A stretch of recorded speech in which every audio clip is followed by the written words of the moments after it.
I think both of you have touched upon, I think Sian, you've touched upon this, right? Where, you're a good girl, you're really into your hobbies, or this idea that we don't want risk.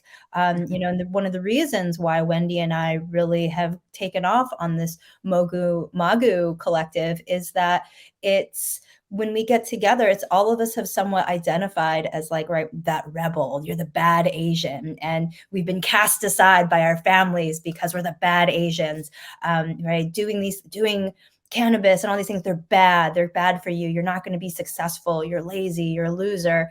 And when I get together with groups of other Asians in this industry, it's like, oh, we're none of those things. We're really actually, this is really helpful.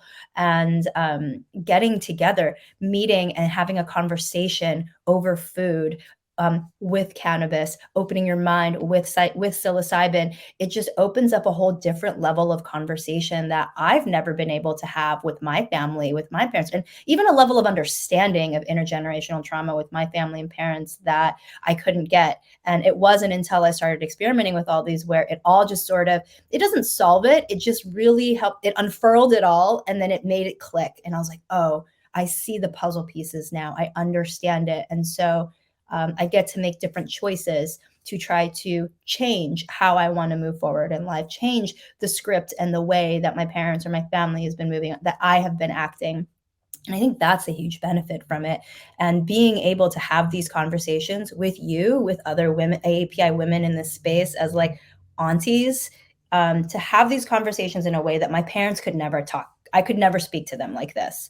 But also finding the words and finding the language to communicate with them is incredibly difficult.